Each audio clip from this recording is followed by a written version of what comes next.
नमस्कार मित्रों। राम मंदिर में जो चढ़ावा चोरी है उसका मामला अभी ठंडा होता हुआ दिख नहीं रहा। एसआईटी की बताया गया कि एक प्रिलिमिनरी रिपोर्ट दे दी गई है, वो हालांकि सार्वजनिक नहीं हुई है, जाहिर नहीं की गई है, लेकिन उसकी चर्चा हो रही है। उसके बाद कुछ इस्तीफों की बात हुई, 8 लोगों की गिरफ्तारी की भी बात हो गई। उनको वीकेंड जेल पर भेजने के लिए आदेश हो गया। पुलिस ने रिमांड नहीं लिया, क्यों नहीं लिया, क्या हुआ? राम भक्तों में थोड़े से चिंता है, आहत है। पार्टी के लोग, भारतीय जनता पार्टी के लोग भी परेशान है। संघ की चुप्पी है, विश्व हिंदू परिषद की चुप्पी है, बीजेपी की चुप्पी है, लेकिन लोग इस चुप्पी से भी घायल हैं। क्या ये मसला कितना आगे बढ़ेगा? क्या सही लोग गिरफ्तार किए जाएंगे? और सही लोग कौन है? क्या हम जो सोचते हैं वही सही लोग हैं? क्या कोई जो जांच हो रही है वो ठीक तरीके से चल रही है, नहीं चल रही है? उसका दायरा क्या है? क्या वो जमीनों का मामला भी इसमें आएगा? क्या निर्माण के जो कमीशन का मामला था वो भी आएगा? बहुत सारी चीजें हैं। और क्यों नहीं ट्रस्ट को भंग किया जा रहा है, ये सवाल भी पूछे जा रहे हैं। अब इतने सारे सवाल हैं, तो इस पर चर्चा करने के लिए ऐसे ही शख्स से बात की जा सकती है जो सारे मसले को बहुत गंभीरता से, बारीकी से, गहराई से, ईमानदारी से समझता हो और बोलता हो। हमारे मित्र हैं शीतल पी सिंह साहब, जिन्हें मैं द हॉट शीतल कहता हूँ। वो वैसे भी अभी अभी तो पिछले दिनों रूस की यात्रा करके लौटे, लेकिन रूस से राम तक उनका सब पर कब्जा है। शीतल जी का सर प्रणाम, नमस्कार। अरे अरे, ऐसे लोग कम ही बहुत होते बहुत हैं जो धन्यवाद सेंट पीटरबर्ग से लेकर अयोध्या तक जिनका वो चलता है राज। ऐसे जो अश्वमेध यज्ञ के थ्रू ही ऐसा होता था ना उस जमाने में। नहीं भाई, हमारा छोटा भाई जो है, हम दो भाई हैं, तो वो जेएनयू में थे। रशियन लैंग्वेज में उनको फेलोशिप मिल गई थी 82 में, तो वहीं पढ़े लिखे, वहीं बस गए हैं। उनका परिवार है, वहीं कारोबार भी करते हैं। मैं भी उनके कारोबार में कई साल मैंने सहयोग किया है। तो जब तक मैं कारोबार में था तो वहाँ आना जाना साल में कई बार होता था। वो लोग भी आते जाते हैं लगातार। इधर कई वर्षों से, जब से मैंने अपने को अलग किया है इस सबसे, पारिवारिक जिम्मेदारियों से, और पत्रकारिता में थोड़ा सा ध्यान दिया, जो मेरी रुचि का विषय है, तो उस दौरान बहुत समय से मैं जा नहीं पाया था। और परिजन जो वहाँ है, भतीजे है, पोता भी है हमारा एक, और बहू है, अन्य लोग हैं, तो वहाँ से आजकल तो तकनीक ने इतना सुलभ कर दिया है कि आमने सामने रोज ही बात होती रहती है परिवार में, किसी न किसी। तो ये लेकिन रूस में तो मिसाइल चल रही है, यहाँ अयोध्या में तीर चल रहे हैं। लेकिन हमारे तो मंत्र पढ़े तीर, हमने तो यही लिख रखा है कि पहले से ही मिसाइल थे वो। पहले से ही मिसाइल। हाँ, तो वही कुछ, अब वो उसी को पढ़ के लोगों ने अनुवाद अनुवाद करके बना लिया है, जिसको वो लोग चला रहे हैं। हमारे यहाँ तो पहले से था। खैर, अच्छा, तो उस सर सिलसिले में क्या मैं हो गया क्या था, रहा लौट आया हूँ जी। है जी? तो यहाँ जो है, यहाँ जो कुछ हो रहा है, जो आप करवा रहे हैं, उसमें ये है कि पहली हम तो बार ऐसा कहते हैं कि लग रहा है होई सोई राम रचि राखा, का करूँ तैत जी, बढ़ावेगा। पहली बार ऐसा हुआ है, ये बहुत समय बाद हुआ है जी, इतने विस्तार से, कि राष्ट्रीय स्वयंसेवक संघ और राइट विंग का सारे प्लेटफॉर्म, सरकार समेत सब लोग थोड़ा सा इस मुद्दे में आप शर्मिंदा तो हुए। ये और बात है कि वो बहुत ही सुसंगठित तौर पर मौजूद है, इसलिए वो किसी भी कठिनाई को पार पाने की क्षमता उनमें है। तो ये कठिनाई उनको कोई नुकसान कर देगी, ऐसा शीर्षक मैं नहीं देना चाहता, न मैं समझता हूँ कि ऐसा कुछ घटने वाला है। होने वाला। लेकिन निश्चित तौर पर उनकी जो मॉरल पोजीशन है, उसको एक बहुत बड़ा डेंट लगा है। इसलिए कि चंपत राय जी हैं, या अन्य जो दो लोग हैं जो संघ की ओर से वहाँ ट्रस्ट में है, और जो इसको सबको देखभाल रहे थे, मिश्रा जी और एक राव साहब, ये सब लोग, गोपाल राव और अनिल मिश्रा जी। अनिल मिश्रा जी, ये तीनों जो ट्रस्ट में भी हैं, और सारे काम वाम भी देख रहे थे। और चंपत राय जी तो सेक्रेटरी हैं ट्रस्ट के, वहाँ सबसे प्रमुख व्यक्ति वही थे। तो ये लोग, इनका इतना, चंपत राय जी का तो बहुत पुराना इतिहास है विश्व हिंदू परिषद में, संघ में, वो प्रचारक ही रहे हैं। तो 40 साल काम किया उन्होंने, 40-45 साल काम। जी, बाकी लोग भी जो ये मिश्रा जी हैं, ये सरकारी नौकरी में थे, प्रथम श्रेणी की नौकरी थी, वहां से संघ के फोल्ड में थे, और फिर आए। और कहा जाता है कि बहुत डिवोटेड रहे हैं। गोपाल राव साहब का भी ऐसे ही लंबा इतिहास है संघ में और उसके काम धाम में। और ये सब लोग काफी समय से ऐसी जिम्मेदारियां देखते रहे जो बहुत ही सेंसिटिव रही हैं। ऐसे में एक मंदिर जो राम के नाम पर बना है, राम से बड़ा आध्यात्मिक पुरुष भारत में या इस महाद्वीप में जो स्वीकृत हो, सब जन जन में स्वीकृत हो, वैसा कोई शब्द युग है नहीं जो अभिवादन के लिए इस्तेमाल होता हो, जीवन में समस्याओं के निदान के लिए इस्तेमाल होता हो, कठिनाई में मुंह से निकलता हो। गांधी जी खुशी में भी है। के हाँ, तो गोली लगी तो मरते हुए उनके मुंह से हे राम निकला। तो वो जो राम है वो इतना व्यापक और विशाल है कि मेरे जैसे रैशनल लोग जो धर्म कर्म और कर्मकांड को बिल्कुल लगभग होशआवास में आने के बाद, पहले तो सब हमने भी आरती गाई है, सब किया है, माँ बैठाती थी, वो जब तक वो जीवित थी उनके लिए पूजा पाठ में भी बैठे रहते थे। लेकिन हमारे जैसे रैशनल लोग भी उससे उसके प्रभाव से बच नहीं सकते। चारों तरफ वो है, वो हमारी संस्कृति में है चूंकि। तो भाई एक वो कार्टून है जो हम सब लोग पत्रकारिता में जिसको देख के पसंद करते रहे, जनसत्ता में ही छपा था कि एक जाट जा रहा है साइकिल से, उधर से कोई मुस्लिम आ रहा है, ईद का दिन है, तो साइकिल रोक के कहता है, रे भाई तेने ईद की राम राम। तो तो ये वही जो वो जीवन में शामिल है ना हमारे राम। यस यस यस, तो राम इतना हाँ, जो जो उसकी आलोचना करने वाले हैं वो भी उससे बच नहीं, आलोचना भी उनकी करनी पड़ती है, इतने ज्यादा विशाल है कि उनकी बहुत विशाल आलोचनाएं भी है, और ये सब चीजें उनके एंगेजमेंट को दिखाती है।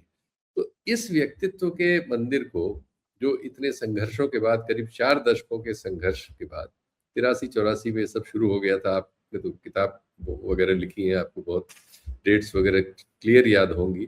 तो वैसे तो वो हमारी आज़ादी के समय से ही शुरू हो गया था और कहा जाता है 500 साल से चल रहा था, लेकिन हम उसे अभी की पृष्ठभूमि में भी देखें तो 4 दशक से करीब वो हमारे सामने 4-5 दशक से है, जिसने हमारे राजनीतिक जीवन को उलट पलट दिया है, और जिसने मतलब सारे सार्वजनिक विमर्श को भी बदला। अपनी ओर कर लिया है। हर चुनाव में हम इस प्रभाव से क्या होगा क्या नहीं होगा इसका आकलन करने से बच नहीं सकते। ऐसे प्रतीक पर एक मंदिर बनता है, आंदोलन से, सुप्रीम कोर्ट के आदेश से, केंद्र के आदेश पालन, केंद्रीय सरकार के आदेश पालन से एक ट्रस्ट बनती है जिसमें घोषित अघोषित प्रत्यक्ष रूप से नजर आता है कि आरएसएस पूरी तरह से प्रभावशाली है। जो वहाँ कार्यक्रम होता है उसमें प्रधानमंत्री जी के अलावा दूसरे व्यक्ति मोहन भागवत साहब ही होते हैं, कोई शंकराचार्य या अन्य किसी धर्मगुरु को हम उस पोजीशन में नहीं पाते। तो ये साफ साफ सीधे सीधे आरएसएस और आरएसएस की विचारधारा से बनी हुई राजनीतिक पार्टी की जो सरकार है, ये उसका एक प्रतिष्ठान बन के सामने हमारे है, और इसी तरह से स्वीकृत भी है समाज में। आरएसएस इसके अलावा किसी ऐसे बड़े संस्थान का खुद संचालन करता हुआ हमारे सामने नहीं है, इसमें है। तो अगर इसमें इतनी बड़ी गंभीर शिकायत आती है, और अब तो स्वीकृत शिकायत है, चूंकि उसकी शिकायत खुद ट्रस्ट ने पुलिस में एफआईआर करके कर दी है। एफआईआर करने से पहले तक वो सब स्पेकुलेटिव माना जा सकता था, सिवाय उसके कि एक एसईटी नाम की जांच हो रही थी जिसको एसआईटी कहा जा रहा था, क्योंकि एसआईटी बिना किसी एफआईआर के दर्ज किए हुए नहीं हो सकती नहीं हो कानून, सकती। इसलिए वो एसईटी थी, स्पेशल इंक्वायरी टीम थी वो जो जांच कर रही थी। उसने इंक्वायरी की, जांच नहीं की, इंक्वायरी की, और इंक्वायरी की रिपोर्ट दी सरकार को। सरकार ने उसमें क्या किया ये सब कुछ बताया नहीं, बस ये पता लगा कि रिपोर्ट आई है। उसके बाद हमने पाया कि एक एफआईआर हुई। एफआईआर होने वाले दिन जो उनकी इस विश्व हिंदू परिषद नाम का जो संगठन है, जो भी आरएसएस के लोगों द्वारा ही संचालित, उसके अंतर्राष्ट्रीय और राष्ट्रीय अध्यक्ष जो है वो अयोध्या में थे, और उन्होंने सुबह एक बयान दिया और शाम को एफआईआर हुई। एफआईआर के बाद कल पूरे दिन सारे मीडिया ने ये चलाया कि चंपत राय जी ने और मिश्रा जी ने इस्तीफा दे दिया है। उसके बाद ये एएनआई तक ने चलाया और टाइम्स ऑफ इंडिया तक ने चलाया। तो बहुत जिम्मेदार किसी ने ऐसा नहीं कि किसी ने नहीं चलाया, चलाया तो सब ने, लेकिन इन्होंने भी चलाया, तो उससे उसकी उस सूचना की गुणवत्ता में बड़ा आधार बन गया। लेकिन रात के कार्यक्रम जो सत्येंद्र वगैरह पर डिबेट्स होती हैं, उसमें एक में मैं भी था मुकेश जी के साथ, उस समय तक सारी पड़ताल हम लोगों ने की, कहीं से कोई पुष्टि होने की खबर किसी स्तर पर नहीं आई। न उसमें क्या लिखा गया है इस्तीफा में, किसको संबोधित है, क्या उस पर कोई निर्णय हुआ या विचार होगा या होगा, उसके बारे में कोई सूचना कहीं से अभी तक मेरे पास नहीं है। आपके पास होगी तो आप बता दीजिएगा। अभी तक मेरी जानकारी यही है कि अभी अभी तक कोई उसमें मुझे जानकारी नहीं है। सूचना नहीं है। तो क्या इस्तीफा दिया भी गया कि नहीं दिया गया? एक बहुत सारी चीज़ें हमारी सोर्सेज़ से आ जाती हैं और बाद में गलत भी साबित हो जाती हैं। जी। कई बार गलत साबित हो जाती है। तो क्या ये उस तरह की एक सूचना है? ये सब अभी भविष्य के गर्भ में है। लेकिन एक चीज़ सार्वजनिक तौर पर हम जो सोशल मीडिया पे रिएक्शंस में या मीडिया पर जो उनके प्लेटफ़ॉर्म्स हैं सोशल मीडिया पर, उन पर जो आ रहे हैं रिएक्शंस में देख रहे हैं, उन रिएक्शंस में मैं महसूस कर सकता हूँ कि सरकार या आरएसएस या राइट विंग के लोग इस मामले में अपना बचाव कर पाने में सक्षम नहीं है। बल्कि ऐसा भी हो रहा है कि हमारे आपके बहुत सारे मित्र, ऐसे पत्रकार जिनको हम लोग ये सोचते हैं कि थोड़ा बहुत तो जैसे हम में से सबका या तो हमारा सत्ता की ओर होता है, सत्ता के खिलाफ होता है, कुछ न कुछ झुकाव विचार सबका होता है। तो ऐसा विचार रखने वाले बहुत सारे मित्र भी असहज हैं और वो भी सवाल करते हुए मिल रहे हैं। कई मित्र तो बहुत असहज हैं, चूँकि ये विश्वास का भी एक प्रश्न है।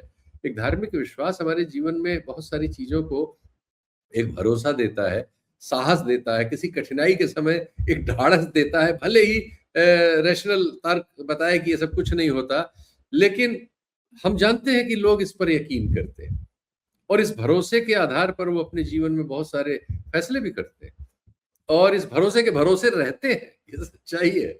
तो उनका भरोसा टूटा है, ये तो समझ में आ रहा है, ये जनभावना में है ये।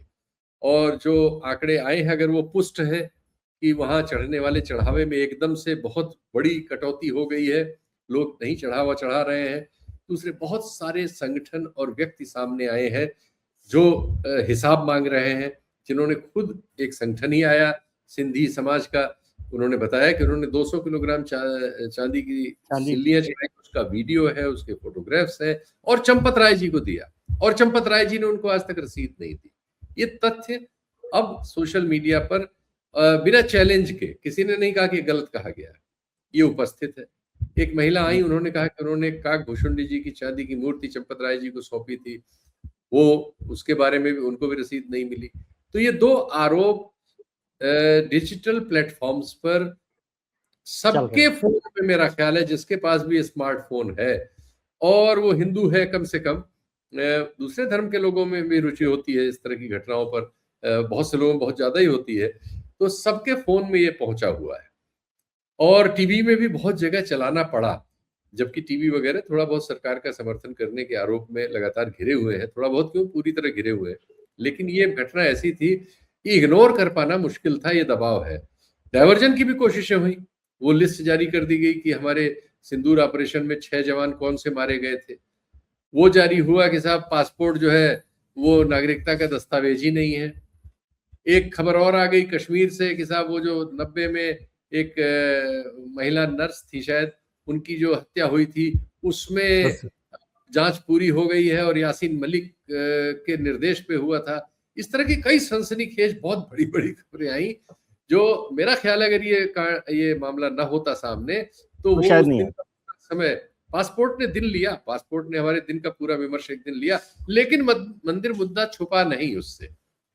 वो थोड़े समय के लिए उसने टेलीविज़न स्क्रीन की जगह तो ली, लेकिन जैसे ही मंदिर मुद्दे पर कोई दूसरी बात आई, मैं एक तो फिर कार्यक्रम वो में था, आप ज़्यादातर में रहते ही हैं, ऐसे ही एक टीवी कार्यक्रम में था, रेगुलर डिबेट में, तो बहस हो रही थी पासपोर्ट पर, लेकिन जैसे ही खबर आई कि क्या नाम एफआईआर हो गई, तो फिर तो सारा वो कार्यक्रम के बीच में एंकर को रोक के और इस पर आना पड़ा और आधा कार्यक्रम, 1/3 कार्यक्रम फिर वहाँ से शिफ्ट होके तुरंत मंदिर पहुँच गया।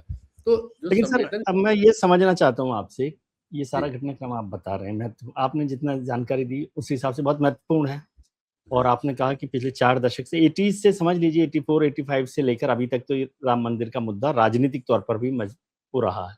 और भारतीय जनता सामाजिक पार्टी के लिए तो राजनीतिक मैं राजनीतिक सामाजिक राजनीतिक तौर पे 89 में जब पालमपुर में प्रस्ताव पारित किया गया, उसके बाद से तो भारतीय जनता पार्टी का राजनीतिक मुद्दा भी है मैं, उसको सामाजिक के अलावा। जी, कई चुनाव भारतीय जनता पार्टी ने लड़े, जीते, सब कुछ हुआ, सरकारें भी उनकी गिरी, जी। हाँ, बर्खास्त गिरी, हुई। बनी, गिरी, बनी, बर्खास्त हुई, हाँ, बर्खास्त हुई। बनी, सब कुछ हुआ, बनी भी, है ना? तो अब आपका तो पकड़ जो है अयोध्या में भी है, दिल्ली में भी है, लखनऊ में भी है। तो पहले मुझे ये समझाइए कि एक तो 2027 के चुनाव पर मैं चर्चा करूं, उससे पहले बताइए कि ये जो टैक्स पर जो चर्चा हो रही है, आरोप हुए, निर्माण, जमीन के घोटाला भी इसमें बहुत सारी चीजें हैं निर्माण को लेकर, लेकिन क्या ये जो आपकी खासियत है कि आप लेयर्स विद इन लेयर्स समझते हैं चीजों को, तो ये जो लेयर्स हैं, ये जो अनियन है इसका राम, इसमें दिल्ली, लखनऊ, अयोध्या कोई कनेक्शन है क्या?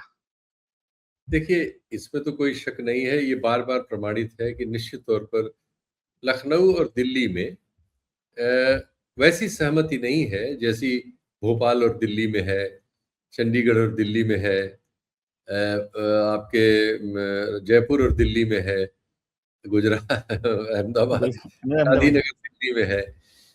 तो ये सहमति तो नहीं है, ये स्वीकार करना पड़ेगा।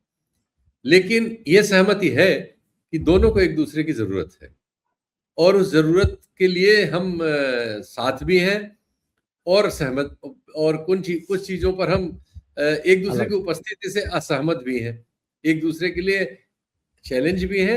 लेकिन ये एक ऐसी प्रतियोगिता है जिसमें जानते हुए हम शामिल हैं, लेकिन हम मंच पर एक साथ हैं और सार्वजनिक तौर पर हम एक साथ हैं, और उसमें कभी कोई ऐसी चीज अब तक नहीं आने दी गई है कि कोई उसको प्ले दूसरा आदमी करके जाए। शंका करता रहे लेकिन सबूत नहीं दे सकता। शंकाएं हैं और वो सच है, बहुत सारे मामलों में सच है। चुनाव होने वाले हैं, लेकिन अभी उत्तर प्रदेश के तमाम ऐसे पद हैं जो पद चुनाव से साल 2 साल 3 साल पहले भर लिए जाते हैं। मंत्रिमंडल के गठन वगैरह में जो पुनर्गठन की कोशिशें होती हैं वो सब कर ली जाती हैं। ये सब दिल्ली और लखनऊ में साहचर्य न हो पाने की वजह से पेंडिंग है। ये आधिकारिक तौर पर मुझे कुछ चीजें पता है, जैसे हमारे यहाँ हिंदी संस्थान ही है, बहुत समय से उसमें जो एक पद राजनीति के द्वारा भरा जाता है ब्यूरोक्रेटिक रास्ते से, खाली है। ऐसे अनेक हैं और पूरी लिस्ट है। उनके लिए राज्य सरकार की ओर से कई बार नाम मांगे गए, क्योंकि वो तरीका है उनका एक अपना कि उसमें वो वहाँ केंद्र वालों से पूछ लेते हैं किसको किसको आप कहाँ कहाँ क्या चाहते हैं बनाना आप बता दें। तो उसमें उनके लोगों को ये समावेश कर लेते हैं, कुछ लोगों को ये अपने डाल देते हैं अपने जिसको वो समावेशित मान लेते हैं, और फिर दोनों की लिस्ट से एक लिस्ट शामिल हाल हो जाती है। अब मुझे अच्छी तरह से पता है, ये व्यक्तिगत तौर पर मेरी जानकारी में है कि ऐसी एक लिस्ट पेंडिंग है, कई बार से बात के लिए गई है, दिल्ली से नाम नहीं आए और चुनाव सर पे आ रहा है। मुझे लगता है अक्टूबर से या सितंबर से उत्तर प्रदेश में दिल्ली चुनाव के लिए सक्रिय होगा। दिल्ली को चुनाव लड़ने, चुनाव लड़ाने, चुनाव का प्रबंधन करने, चुनाव जीतने की कला में मतलब ऐसी पारंगत स्थिति है उसकी कि वो बहुत चिंता नहीं कर रहे हैं। वो तो बल्कि मुझे जो जानकारियां मिली हैं उसके अनुसार वो इस बार पंजाब को भी फोकस कर गंभीरता रहे हैं, से, पंजाब को गंभीरता से। हाँ, अभी यहाँ बहुत सारे लोग शायद इस पर यकीन नहीं करेंगे। वो लोग नहीं, मानते इस हैं कि बार चलो का चुनाव जैसे पिछले दिनों 5 चुनाव हुए उसमें पश्चिम बंगाल फोकस था, इस बार पंजाब फोकस है। पंजाब भी फोकस है, उत्तर प्रदेश और पंजाब दोनों। हाँ, उत्तर प्रदेश तो उत्तर खैर है प्रदेश, ही, उत्तर प्रदेश तो हाँ, खैर उसको कहीं उत्तर नहीं प्रदेश कर उन्हीं की सरकार है, लेकिन पंजाब में वो उलटफेर करने की बात भी उनके विचार क्रम में है। ये बात आपके कार्यक्रम के माध्यम से, जैसे आपने मुझसे पहले कहलवा लिया था और आज जो मैं कह रहा हूँ आप भी उसको कह रहे हैं, तो हम दोनों लोग ये बात कह रहे हैं। आप जो कह रहे हैं मैं उसके साथ चलता हूँ।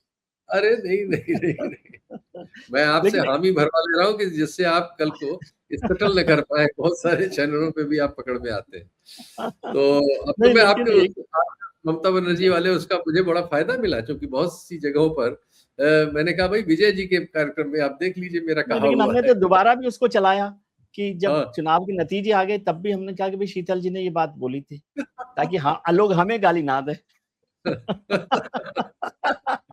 तो इसलिए पंजाब के मामले में भी हम लोग पहले ही बोल दे रहे हैं भाई, हमारे पास इस तरह की संकेत है। तो इस लिहाज से हो सकता है कि वो पेंडिंग हो। बाकी देखिए, निश्चित तौर पर उत्तर प्रदेश में की समस्या है। अयोध्या में कोई बात हो तो लखनऊ अगर प्रतिक्रिया न करे तो ऐसा भी नहीं हो सकता, और दिल्ली उसको ज्यों का त्यों छोड़ दे ऐसा भी नहीं हो सकता। दोनों लोग अपना अपना रोल निभा रहे होंगे।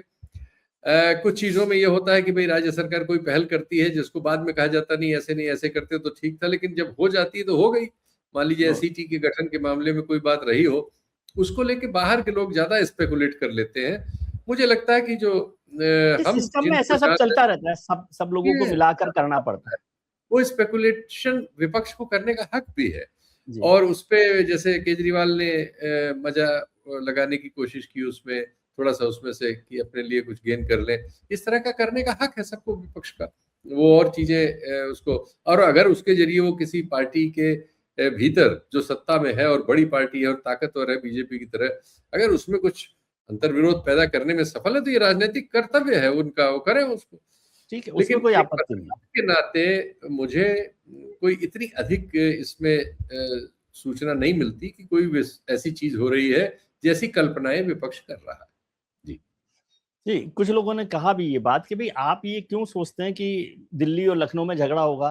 जी लखनऊ जीतना उतना ही जरूरी है दिल्ली के लिए जितना लखनऊ वालों को लखनऊ जीतना है। बिना लखनऊ मतलब उत्तर प्रदेश जीते बिना आप जी दिल्ली नहीं जीत सकते 2029। इसलिए ये जी समझना कि कोई उनको वहां पर हटाएगा, ऐसी संभावना नहीं है। लेकिन जी एक सवाल और लखनऊ से जुड़ा हुआ कि जब मुख्यमंत्री जी अचानक अयोध्या गए इस जी दौरान, क्योंकि वो पूर्व निर्धारित कार्यक्रम जैसा नहीं था। आमतौर पर वो कोई ना कोई त्योहार पर्व होता है उस पर जाते हैं अयोध्या, लेकिन उस दिन अचानक गए और मुख्यमंत्री कार्यालय से ये मैसेज दिया गया, ऐसा मुझे बताया गया कि भाई ये प्रोपेगेट किया जाए कि वो उस कार्यक्रम में चंपत राय जी, गोपाल जी, अनिल जी नहीं रहेंगे, और वो नहीं भी रहे। तो इसका क्या मायने है? क्या मुख्यमंत्री जी अपने आप को अलग करके देखना चाहते हैं, दिखाना चाहते हैं, या कोई और मसला है कि इस तरह की बात हुई? और देखिए, केंद्र सरकार ने भी और मुख्यमंत्री जी ने भी कोई जवाब इस पर नहीं दिया है, बल्कि वो तो ये कहते रहे कि जाँच होगी, जो भी होगा उसमें सज़ा मिलेगी। तो ये भी कोई देखिए, कॉन्फ्लिक्ट नहीं है? राजनीति के दो स्वरूप तो होते ही हैं, हमेशा हर दल में होते हैं, अदरवाइज भी होते हैं। एक होता है, एक सामूहिक रूप से एक ढांचा होता है, जैसे बीजेपी एक पार्टी है, उसका एक विचार क्रम है, आरएसएस उसके पीछे से है, वो सांगठनिक और अन्य तरह से उसको मदद करता है, कंट्रोल भी करता है एक लेवल पर, बहुत सारी चीज़ों पे नहीं भी कर पाता होगा, जिसके हम लोग प्राइवी नहीं हो सकते, किस पे वो फेल हो रहा है, किस पे पास हो रहा है, वो उन दोनों के बीच है। लेकिन इतना तो साफ चीज़ें हमारे सामने है। इसके बाद होता है व्यक्ति। अब व्यक्तियों के अपने लक्ष्य भी होते हैं, निजी लक्ष्य, जो इस सांगठनिक ढांचे से या एक सामूहिक जो चरित्र है उससे अलग भी होते हैं। तो ये अस्तित्व के विकसित करने का हमेशा हर एक अपनी कोशिश करता रहता है, सबकी निजी महत्वाकांक्षाएं होती ही हैं। जी। मनुष्य होने के नाते यह स्वाभाविक चीज है। उत्तर प्रदेश के मुख्यमंत्री को देश का सबसे बड़ा राज्य होने के नाते, सॉरी, थोड़ा सा भी थ्रोट जो है हाँ, गड़बड़ है, पानी ले इसको लीजिए एडिट आप, करा पानी। दीजिए, एडिट करा पानी दीजिएगा। ले पानी लीजिए। तो मैंने रखा हुआ। जी, तो उसमें यह है कि उत्तर प्रदेश के मुख्यमंत्री को ये एक कहें कि एक उसके ऊपर प्रिविलेज लदा हुआ है कि यहाँ के जी, कई लोग प्रधानमंत्री बने। जी, ज्यादातर बार यहाँ से जो मुख्यमंत्री वगैरह रहे हैं, वो या तो प्रधानमंत्री बने हैं या जी, फिर उनका दावा बन गया है जी, कि वो मौका मिले तो प्रधानमंत्री बने। चूंकि वो 80 लोकसभा सीटों का, पहले तो इसमें उत्तराखंड की भी 5 शामिल थी, 85 हो जाती थी। तो कई बार अभी जो प्रधानमंत्री हैं वो भी उत्तर प्रदेश से ही लड़ते, रहने वाले गुजरात के हैं, मुख्यमंत्री गुजरात के थे, लेकिन उनको लगा कि उत्तर प्रदेश से लड़ने से वो एक ज्यादा बड़े समूह का प्रतिनिधित्व करते नजर, रिप्रेजेंटेशन करेंगे। और वो उसका फायदा उनको मिला। तो उत्तर प्रदेश के मुख्यमंत्री के मन में ऐसी आकांक्षा न होने की वजह कम है, बल्कि होने की सारी वजह है, और उन्होंने रिकॉर्ड बनाया है। तो दूसरी बार लगातार जीते हैं, जो बहुत समय से ऐसा नहीं हुआ था। लगातार जीतने का क्रम बहुत समय से भंग था, और ये दूसरी बार हुआ कि एक पार्टी एक ही मुख्यमंत्री के नेतृत्व में दूसरी बार जीती, और तीसरी बार जीतने का दावेदारी है। तो ऐसे में उनके मन में ये ना हो कि वो प्रधानमंत्री बने और उनका एक एक अलग व्यक्तित्व, और दूसरे वो आरएसएस और बीजेपी फोल्ड के नहीं है ओरिजिनली, इसके अनुशासन वगैरह से ट्रेनिंग लेके दबाव में आके वाले नहीं है।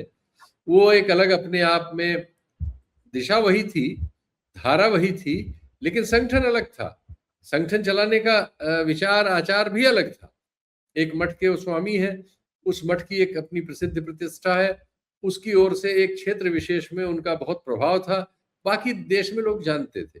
मुख्यमंत्री बनने के बाद उनका ये प्रभाव क्षेत्र का विस्तार बहुत बड़ा हो गया, चूंकि देश भर में उनकी डिमांड होती है। कुछ उनके ऐसे फैसले हैं जिनको बाकी राज्य सरकारें फॉलो कर रही हैं, अल्पसंख्यकों वगैरह के बारे में दिए गए उनके बयान की स्टाइल, बुलडोजर का प्रयोग, और पुलिस को थोड़ा आउट ऑफ बॉक्स अधिकार देना गैर कानूनी स्तर तक, इस सब चीजों की वजह से उनकी एक अलग तरह की ख्याति है, जिससे एक अलग तरह का समर्थन उनके पक्ष में उनको बताया जाता है, और कुछ है भी कि आपका राष्ट्रव्यापी समर्थन किसी भी दूसरे नेता से प्रधानमंत्री जी के बाद आपका ही है।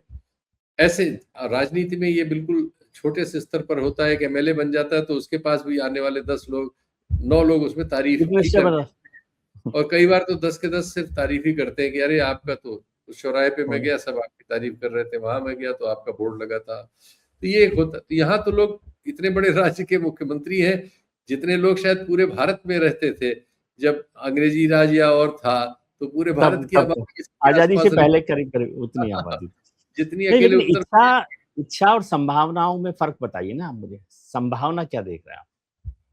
संभावनाओं को मैं आप पर छोड़ देता हूँ, इच्छा मुझे पता है इसलिए मैं बता रहा हूँ। संभावनाओं का मुझे ज्ञान नहीं है, इच्छा का मुझे ज्ञान है, और इच्छा है। ये तो बड़ा मतलब वो है कि इच्छा तो मन के अंदर होती है, वो आपको जानकारी है, संभावना सामने होती है। इसलिए कि वो हमारे करीब के हैं, हमारे पास पीठ के पीठाधीश हैं, और उनके बहुत सारी चीजों से मैं वाकिफ हूँ। मैं इस लायक नहीं हूँ कि मुझसे वाकिफ हूँ, लेकिन उनके बारे में सब लोग जानते हैं जो यहाँ रहते हैं, और उनके आसपास जो लोग रहते हैं, कुछ लोग हम लोगों से भी बातचीत कर लिया करते हैं, तो उससे सबसे मैं इस पर पुष्ट रूप से सहमत हूँ कि ये इच्छा बड़े प्रबल रूप से उनके अंदर है, और इस इच्छा के आधार पर ही उनसे मिलने जाने वाले लोग उनको मिलते हैं, और उनकी इस इच्छा का आदर करते हुए उनसे अपना संवाद करते हैं। तो ये इच्छा तुरंत बलवती हो रही है, ये भी मैं कह सकता हूँ। चलिए, आप संभावना पे नहीं बोल रहे, लेकिन एक सवाल इसको जवाब जरूर मुझे बताइए कि 2024 का जो चुनाव हुआ, जिसमें 400 का एक नारा था, लेकिन भारतीय जनता पार्टी पहुंची 240 पर, बिना बहुमत के, मतलब समझ लीजिए 2 चुनाव उन्होंने बहुमत वाले जीते थे अकेले दम पर, 282 का और 303 का, 240 पर है। और उसकी बड़ी जिम्मेदारी ये मानी गई कि उत्तर प्रदेश ने वो जो अनुमानित, संभावित, इच्छित रिजल्ट थे वो नहीं दिए, बीजेपी बहुत नीचे आ गई। यानी बीजेपी को उत्तर प्रदेश में जितनी सीटें चाहिए थी वो मिल जाती तो शायद ये संकट नहीं होता। और अयोध्या तो कमाल ही हो गया, अयोध्या के लिए सारी भूमिका थी, पूरा चुनाव अयोध्या के इर्द गिर्द था, राम मंदिर निर्माण को लेकर, और वो पार्टी हार गई। अब जब ये सारा विवाद हो रहा है, सही गलत पर हम नहीं जा रहे, लेकिन जो राजनीतिक विवाद है, सामाजिक विवाद है, क्या ये खास तौर से अभी 2027 के उत्तर प्रदेश चुनावों में असर डालेगा? देखिए, 2027 में चूंकि स्टेक पे खुद मुख्यमंत्री जी है, पिछला जो लोकसभा का नतीजा है उसमें ये शंका की जाती है। हो सकता है कि उसमें इस शंका का एक अंश सत्य हो, लेकिन सारा सत्य नहीं है, क्योंकि फील्ड में मैं था, आप भी थे, और हमारी एक फील्ड के बारे में धारणा थी, और संयोग से वो धारणा पुष्ट भी हुई थी। लेकिन वो सिर्फ यहीं के बारे में नहीं थी, उस धारणा का हम लोगों ने प्रयोग राजस्थान में भी देखा, हमने हरियाणा में भी देखा, पंजाब में भी देखा, उत्तर प्रदेश में भी देखा, और एक हद तक देखा। जी जी, एक हद तक बिहार में भी देखा। मध्य प्रदेश में सांगठनिक कारणों से कांग्रेस की अपनी कमजोरियां हैं जो बहुत ज्यादा, कि वो उस चीज को नतीजों में परिलक्षित नहीं करा पाए, उनका अपना सांगठनिक दोष बहुत बड़ा है वहां। अदरवाइज एक वातावरण बन रहा था 2024 के चुनाव में, जो वातावरण जो है वर्तमान डिस्पेंसेशन के काफी विरुद्ध था। उसको बल्कि मैं कहूंगा कि नतीजे उतने अच्छे वो नहीं ला पाए जितना वो विरुद्ध था। सच्चाई यह है कि उनको खुद ही अनुमान नहीं था। जो उत्तर प्रदेश में हमारी प्रमुख पार्टी है अखिलेश यादव जी वाली, जो नेताजी वाली पार्टी है, उनके लोग शुरू जब हुए थे 10-12 सीट 15 सीट तक थे सोच समझ में, चुनाव चला तो वो 20-25 सीटों तक पहुंचे थे।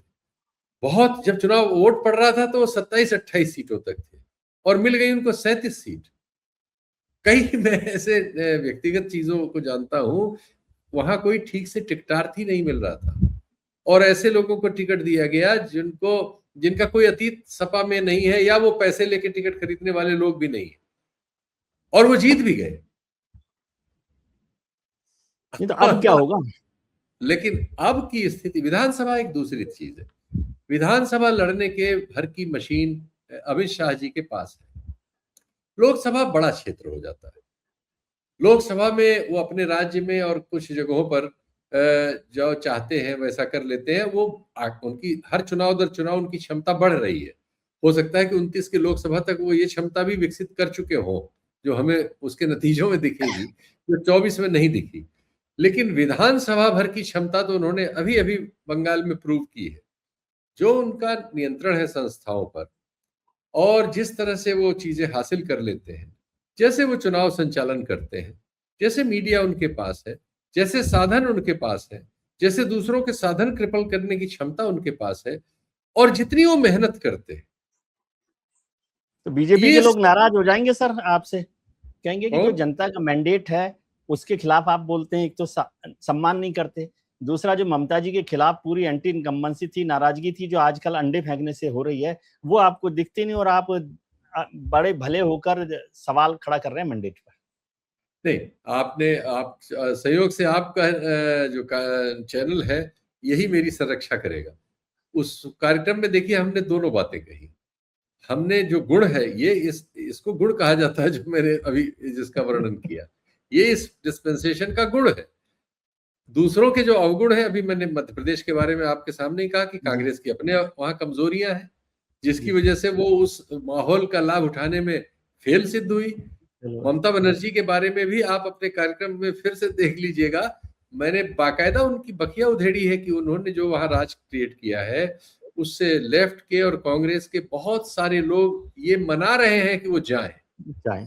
और वो उन लोगों से, उनका नेतृत्व, केंद्रीय नेतृत्व चाहे जो सोचे, जो उनकी राज्य इकाइयां हैं कांग्रेस की या लेफ्ट की, वो ममता बनर्जी से बीजेपी की तुलना में ज्यादा हेट कर रही थी वहां, और उनके तमाम मतदाता और समर्थकों ने ही बीजेपी को वहां अपनी अर्थ से जिताने में मदद की है, क्योंकि वो आजिज आए हुए थे। ये मैंने आपके कार्यक्रमों में कहा है, और आपके ही नहीं, तो यूपी में क्या होगा? कहा यूपी में ऐसा माहौल नहीं है, मतलब आप कह रहे हैं कि योगी सरकार के खिलाफ नाराजगी नहीं है, बीजेपी सरकार के खिलाफ नाराजगी नहीं है, पहली बात। यूपी में प्रबल नाराजगी है। प्रबल यूपी जीतना सिर्फ और सिर्फ अमित शाह जी के कौशल और योगी जी के एडमिनिस्ट्रेटिव, अब उसे उतना कड़ा शब्द कहूं मैं न कहूं, लेकिन वो शब्द है तो वही उपयुक्त, एडमिनिस्ट्रेटिव कंट्रोल मैं कह देता हूं, के आधार पर तय हो। और यहां निश्चित तौर पर जन समर्थन उनके पक्ष में हो पाना आसान नहीं होगा। उत्तर प्रदेश में जन समर्थन चुनाव में उनके पक्ष में ऐसा नहीं होगा कि बिल्कुल नजर आ रहा हो कि वो जीत रहे हैं, लेकिन वो जीत लेंगे, इस पर मैं बहुत विवाद नहीं करता। मुझे लगता है सवाल नहीं करते आप इस पे। मुझे लगता है कि जीत लेंगे। ठीक है, तो इसमें एक और फैक्टर जो जुड़ गया, प्रबल नाराजगी तो एडमिनिस्ट्रेटिव भी होती है, सरकार काम करती है, और सरकार कितना भी काम करे, हम लोगों को तो आदत है नाराज रहने की, तो हम नाराज होते ही है। ठीक है, मतलब जनता जो है वो नाराज रहती है। लेकिन ये जो राम मंदिर वाला, फिर से मैं आखिरी सवाल के तौर पर समझना चाहता हूँ, राम मंदिर को लेकर जो राम भक्त आहत हुए हैं, इसको मैं वैसे देख रहा हूँ कि जैसे ममता बनर्जी के खिलाफ आपने बोला था कि वहां के लोग नाराज थे, क्या राम भक्तों में वो आहत होने की जो स्थिति आई है, वो योगी सरकार के खिलाफ, बीजेपी के खिलाफ नाराजगी में बदल सकती है, ऐसा आपको लगता है आज की तारीख में? अभी पहली स्टेज है, आहत हुए हैं, आहत होने से वो कंफ्यूज हुए, लेकिन ये कंफ्यूजन जो है अखिलेश यादव का या कांग्रेस का समर्थन करने तक पहुंच गया हो, ये संकेत अभी मेरे पास नहीं है। आहत है, कंफ्यूज है, नाराज है, रिएक्शन दे रहे हैं, ये सब चीजें हो रही, लेकिन ऐसा अभी नहीं हो रहा है कि वो कहें कि अखिलेश यादव जिंदाबाद, या केजरीवाल जिंदाबाद, या राहुल गांधी जिंदाबाद। ये नहीं हो रहा। तो मतलब अभी तो योगी शाह की जोड़ी, जो आपने जो गुणों का वर्णन किया, उस हिसाब से वो जीत सकते हैं, जीत लेंगे, इसकी संभावना दिखती है। मैं तो कह रहा यहाँ हूँ पर हम अभी हम लोग अब तो करीब 6, 7, 8 महीने करीब पहले ही कह रहे हैं इस बात को। अच्छा है, ये पहली तो इसलिए रिकॉर्ड पे पूछा मैंने आपसे, बार बार 2 बार इसलिए पूछा क्योंकि जो हमारे दिल्ली में मित्र हैं ना बहुत सारे, जी। उनको लग रहा है कि अब कोई नहीं रोक सकता उनको जीतने, मतलब हारने से। हारने से नहीं मतलब नहीं। योगी सरकार जाएगी राम भक्तों को आहत जो हुए हैं उससे, उनका ये मानना। देखिए, जो मेरी जानकारी है, हमारे गृह मंत्री जी के अपने गृह मंत्री जी, एक उन पर उस तरह से काम नहीं हुआ है। प्रधानमंत्री जी की इतना बड़ा वटवृक्ष है कि उसके नीचे उनकी सारी प्रतिभाओं का ढंग से अध्ययन होके पुस्तकाकार नहीं बना है। बड़े कमाल के जीव है भाई। उनके पास कम से कम 5,000 ऐसे लोग हैं, 5,000 जिनको वो इन पर्सन जानते हैं, उनकी गुण जानते हैं, अवगुण जानते हैं, उपयोग जानते हैं, अनुपयोग जानते हैं, जिनको वो हर राज्य में वो लगाते हैं। तो और उनके 2014 का चुनाव जो था वही बहुत महत्वपूर्ण था अमित शाह के नेतृत्व में उस समय, जब तो वो गृह मंत्री भी नहीं थे, होम मिनिस्टर भी नहीं थे। और वो किसी राज्य में चुनाव हो, उनके 4-5 हजार आदमी आके लग जाते हैं, वो काम कर रहे होते हैं। साधनों का वितरण, संसाधनों का वितरण, control, fault lines, administrative involvement, legal involvement, election commission का रोल, इन सब चीजों की फीडिंग डायरेक्ट अमित शाह जी का एक वार रूम अपना पर्सनल है, हर चुनाव में वो करता है। ऐसी ताकत इस देश में किसी के पास 5,000 4,000 बहुत बड़ा नंबर होता है जिस तरह बहुत के बड़ा लोगों की नंबर है, या बहुत बड़ा नंबर। साधारण बात नहीं है। नहीं, बहुत बड़ा लोकसभा के नंबर। लिए सॉरी, लोकसभा के लिए ये बड़ा नंबर नहीं है, लेकिन उत्तर प्रदेश जैसे बड़े राज्य तक के लिए ये काफी बड़ा नंबर है, क्योंकि इतनी बड़ी संख्या मुझे किसी दूसरे के पास इस स्तर की विशेषज्ञता वाली नहीं मिलती, जो बहुत आधुनिक कम्युनिकेशन के तौर तरीकों से और चुनाव लड़ने के, मतलब वो जैसे युद्ध लड़ने वाली कुछ फौजें होती है अफगानिस्तान टाइप, जो कंदराओं में रह के और सांप खा के और मेढक खा के भी लड़ लेती है। जिहादी जो हो, जिहादी हाँ, मतलब नेगेटिव नहीं, जो तैयार हो किसी भी हालत में लड़ने के लिए। हाँ, जिहाद से चूंकि एक गलत हाँ, नेगेटिव नोशन जाता है। कॉनोटेशन भी होता है, हाँ, हम कॉनोटेशन लोग आता है। किसी को क्यों कहें, मतलब एक अलग तरह की ब्रीड जो मतलब इलेक्टोरल वॉर जो होता है उसके लिए हार्डेंड है, बहुत सारे चुनावों के अनुभवों से लैस है, टाइम टेस्टेड है, प्रूवन है, वो जाके इनके सारे मोर्चों को तहसील स्तर पर संभाल लेते हैं। यही चीज पैसे लेके आईपैक क्रिएट करने की कोशिश करता है, वो लेकिन नहीं हो सकता। आर्टिफिशियल और रियल में फर्क होता है। और वो सारे लोग जो हैं वो उत्तरदायी है भी हैं, मॉनिटर्ड भी हैं, और इन एसोसिएशन भी है विद हमारे गृह मंत्री के। तो ये गृह मंत्री जी की जो ताकत है ना, ये किसी और के पास नहीं है। चलिए, आपने गृह मंत्री जी पे बड़े विस्तार से बात की। वैसे दिल्ली में बहुत सारी चर्चाएं गृह मंत्री जी को लेकर, उनके एलिवेशन को लेकर भी आजकल चल रही है। तो आपका और उनका क्या कनेक्शन है मुझे नहीं पता, लेकिन यहाँ पर नहीं, हम तो हमारा उनका भी यही कनेक्शन है कि कभी वो हमसे नाराज हो जाएंगे तो बंद करा देंगे, तो फिर आपको जमानत देनी पड़ेगी। कनेक्शन तो हमारा यही रहने वाला है, इस कनेक्शन में कोई परिवर्तन नहीं है। लेकिन हम उनकी या किसी की भी नहीं, वो ऐसा नहीं करते, वो नाराज होते हैं करते लेकिन ऐसा नहीं करते। ठीक विश्लेषण है करते हुए किसी का हम जी, मतलब ईमानदारी झूठ का नहीं विश्लेषण। बोलेंगे। अगर हमें पता है कि उनके ये गुण है, ये उनका मेहनत वो करते हैं और उस मेहनत के हमारे सामने सबूत है, तो हम उसमें तो नहीं है कि हम उसको खारिज कर बीजेपी में दें। तो और कहा जाता है कि जा पर कृपा शाह की हुई, ता पर कृपा करे सब कोई। ये तो इसमें कोई शक नहीं है, सब वही करते हैं, कोई शक ही नहीं चलिए, बिल्कुल है। बिल्कुल बिल्कुल। बहुत अच्छा लगा सर, आपको मैंने तकलीफ दी कि ऐसे विदेश यात्रा से बिल्कुल अयोध्या तक मैं लेकर आ गया आपको, लेकिन वो जरूरत थी तो हमने कहा कि इस पर काम किया जाए। बहुत नहीं, शुक्रिया आपका। हम उम्मीद करते हैं कि आपके लिए आपने आने वाला बर्दाश्त दिन। किया, गला वाला खराब था और नहीं आपको नहीं मैं 3 बार समय दे के समय पे पहुंच नहीं पाया, तो उसके लिए क्षमा सर, प्रार्थी हो। एकलव्य तो है ना, हमेशा ऐसे परेशान करते ही है। प्रणाम आपके आपके दर्शकों को विशेष नमस्कार कि वो हमको बर्दाश्त कर लेते हैं। जी। थैंक